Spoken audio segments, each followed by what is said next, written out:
Ito po ang pinaka-entrance ng Pindangan Ruins. Po sa inyong lahat, nandito po tayo ngayon sa Pindangan Ruins. Ito po ay isang lumang simbahan na itinatag noong panahon ng mga Kastila na kung saan ay nasira po ito dahil sa isang malakas na lindol. Pero ang bali-balita po sa lugar na ito ay isa po itong milagroso. Ito po yung labas niya. Good morning! Good morning, good morning mga kamamshi! Papunta ako ngayon sa The Ruins. Itong Pindangan Ruins ay itinatag noong 1764 noong panahon ng mga Kastila. Ang salitang pindangan ay nagsisimula sa pagpapatuyo ng mga isda ng mamamayan ng San Fernando. Pindangan din ang tawag noon sa kasalukuyang San Fernando na pinalitan ang pangalan ng isang pare at kinuha ito sa pangalan ni Padre Fernando Rey. Ang Pindangan Ruins ay makikita ito sa Barangay Parian, City of San Fernando. Madali lang pumunta dito mga kamamshi, sasakay lang po ng tricycle papasok, pero kung meron naman kayong private na sasakyan ay mas mapadali ho ang pagpunta. Magmula po sa may highway sa harap po ng Shake San Fernando ay mga 2 minutes drive lang ho ay mararating na ho ninyo ang Pindangan Ruins. Ito po ang napakaganda ng istruktura na ito mga kamamshi. Itong Pindangan Ruins na ito ay nasira siya nung panahon ng mga Espanyol dahil sa may dumating na napakalakas na lindol. Bali, pagpasok mo pala dito, mga kamamshi, ay meron po itong donation. Depende po sa inyo kung magkano po ang i-donate ninyo para po sa pag-ikot sa lugar o sa pagpasyal ninyo sa lugar na ito.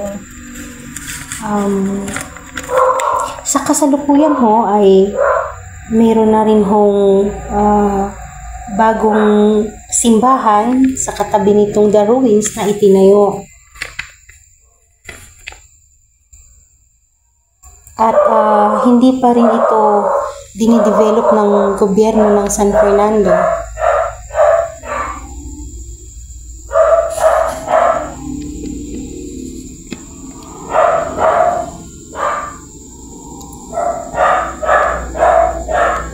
Ang mga istruktura dito ay purong bato na pinagtagpi-tagpi. Hanggang ngayon napakatibay pa rin ang mga bato na ito.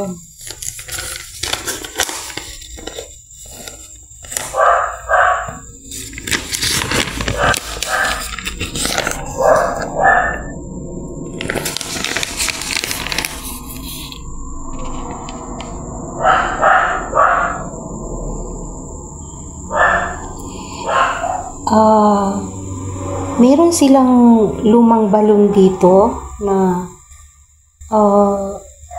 ito yung ginagamit ng mga nakatira dito noon ng mga madre, pare. Ito ang kanilang lumang balon. Kaso ngayon ay sobrang napabayaan na po talaga. Napakalaki pala ng balon dati. Hindi ka gaya ng panahon natin, maliit lang.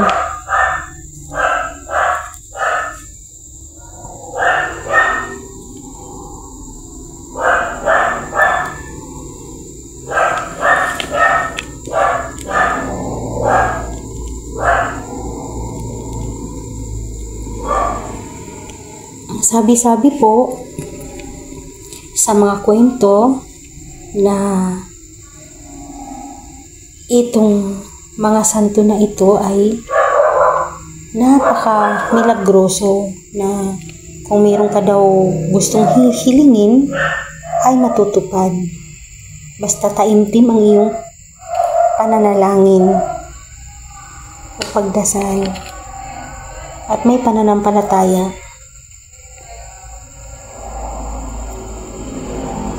Kaya mamaya susubukan ko rin pong humiling at para naman magkatotoo din po ang aking dasal. Napakaganda po ng lugar na ito, napaka-peaceful, solemn. Kung gusto niyo pong mamasyal, open po ito araw-araw. Magmula po alas 6 ng umaga hanggang alas 5 ng hapon.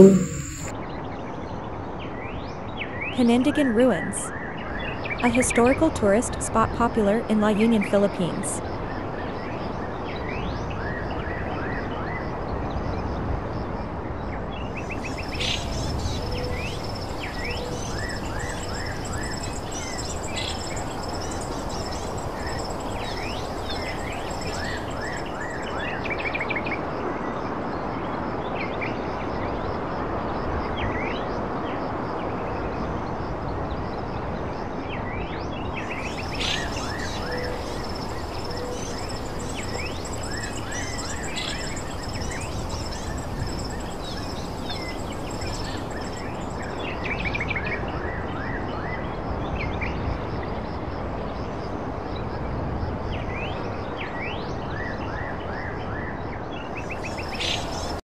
Ang Pindangan Ruins ay hindi lang po ito para sa pamamasyal o paglalakbay.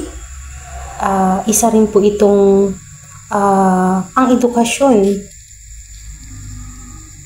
na masining. Isa po itong relihiyosong lugar na makasaysayan. Admire the Pindangan Ruins with me.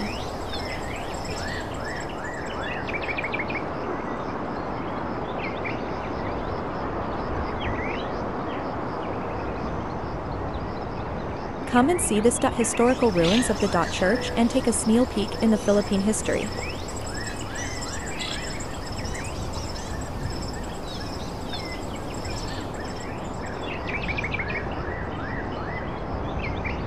Panindigan Ruins, beside the ruins a church was built beside it. This historical ruins was destroyed by an earthquake, that is why it is in the state that it is today.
Halina po kayo at pasyalan po natin ang Pindangan Ruins.